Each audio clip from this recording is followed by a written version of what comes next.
Baik, assalamualaikum warahmatullahi wabarakatuh semua anak-anakku semuanya. Eh, karena kita di saat sekarang ini berada dalam fase pandemi, jadi Bapak akan membuat pembelajaran yang sedikit berbeda. Kita melaksanakan pembelajaran belajar daring, belajar di rumah. Jadi untuk pembelajaran berikutnya, jadi kita hanya bisa bertemu lewat via grup WhatsApp dan Google Classroom lainnya. Sekarang Bapak mau memberikan sebuah materi pada kesempatan kali ini. Semoga nantinya anak-anak Bapak semuanya bisa mengerti ya mengenai uh, indikator kita pada hari ini, yakni melestarikan lingkungan hidup. Ayat-ayat yang membahas tentang melestarikan lingkungan hidup. Sebelumnya kita bahas dulu mengenai lingkungan. Apa sih itu lingkungan? Lingkungan itu adalah kombinasi antara kondisi fisik yang mencakup keadaan sumber daya alam. Segala hal yang menyangkut keadaan sumber daya alam, baik itu tanah, air, tumbuhan, ataupun hewan. Pokoknya segala hal yang terdapat di alam. Itulah yang dinamakan dengan lingkungan ya. Kemudian apa ayat yang membahas di dalam Al-Quran yang membahas tentang melestarikan lingkungan hidup? Ayatnya di sini Bapak ambil 2 buah saja. Sebenarnya banyak dalam Al-Quran, kalau tidak salah itu ada 3 buah surat dan beberapa hadis lainnya. Karena tidak efektifnya waktu yang kita pakai, jadi Bapak cuma mengambil 2 buah sumber saja atau rujukan kita pada hari ini. Yang pertama, Quran surah Ar-Rum ayat 41. Kemudian yang kedua, Quran surah Sad ayat 27. Langsung saja ya. Untuk ayat yang pertama, Ar-Rum ayat 41. Bismillahirrahmanirrahim. Zaharal fasadu fil barri wal bahri bima kasabat aydin nas liyunzirahu ba'dalladzi 'amilu la'allahum yarji'un. Pada kata pertama, zaharal fasadu fil bahri, itu terdapat hukum bacaan alif lam qamariyah. Alif lamnya sendiri dibaca zaharal fasad. Zaharal berarti sini hukumnya idgham bila gunah, idgham bigunah ya.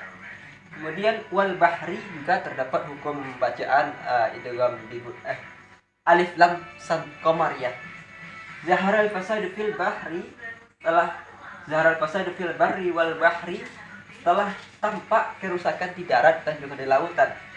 Kasabat aidin nas, itu disebabkan oleh ulah tangan dari manusia. Liyuzikahu ba'dalladzi 'amilu la'allahum yarji'un. Allah menghendaki agar mereka merasakan sebagian perbuatan mereka, agar mereka kembali ke jalan yang benar. Jadi apa kesimpulan yang dapat kita ambil dari Quran surah Ar-Rum ini? Yang pertama itu adalah telah terjadi kerusakan di muka bumi. Kerusakan itu merajalela di muka bumi ini. Ya baik itu berupa kerusakan alam, bencana alam. Misal karena dalam suatu wilayah penduduknya itu tidak banyak yang tidak melaksanakan ibadah, jadi Allah timpakan sebuah bencana agar nantinya mereka kembali kepada jalan yang benar. Jadi seperti itu ya. Tujuannya diturunkannya surat Ar-Rum ini adalah peringatan bagi kita semua agar kita kembali ke jalan yang benar, ditimpakan sebuah musibah agar kita sadar terhadap kerusakan-kerusakan yang telah kita lakukan. Kemudian pada Quran surah Asy-Syadd juga terdapat membahas melestarikan lingkungan hidup. Dengan kita langsung saja baca. Bismillahirrahmanirrahim. وَمَا خَلَقْنَا السَّمَاءَ وَالْأَرْضَ وَمَا بَيْنَهُمَا بَاطِلًا. Dan kami tidak menciptakan langit dan bumi dan apa yang ada di antara keduanya dengan sia-sia. ذلك ظن الذين كفروا فويل للذين كفروا من النار. Itu anggapan orang kafir, maka celakalah orang-orang kafir itu karena mereka akan masuk neraka. Jadi pada ayat pertama, wama khalaqna, wama itu idgham wama itu adalah mad tabi'i karena ada huruf alif, huruf mim berharakat fathah bertemu dengan alif. Wama khalaqna sama. Khalaqna pada huruf qaf sukun di sini itu hukum bacanya adalah qalqalah kubra karena di sini besar. Khalaqna sama, ada alif lam di sini yang tidak dibaca, maka hukum bacaannya adalah idgham samsia. Kemudian as-sama'i pada ada huruf hamzah itu ada huruf hamzah sesudah adanya apa namanya. Maka di sini hukum bacaannya adalah mad wajib muttasil. Kemudian pada yang berikutnya juga ada batila, itu namanya adalah ma'iwat. Kita menghilangkan tanda tanwin dan merubahnya menjadi harkat fathah. Kemudian pada kalimat terakhir minan nar terdapat huruf nun fathah bertemu dengan tanwin. Itu hukum bacaannya adalah gunnah. Minan nar terdapat hukum bacaan idgham pembacaan mad arab disukun karena terletak di akhir kalimat. Jadi kesimpulannya atau apa itu namanya?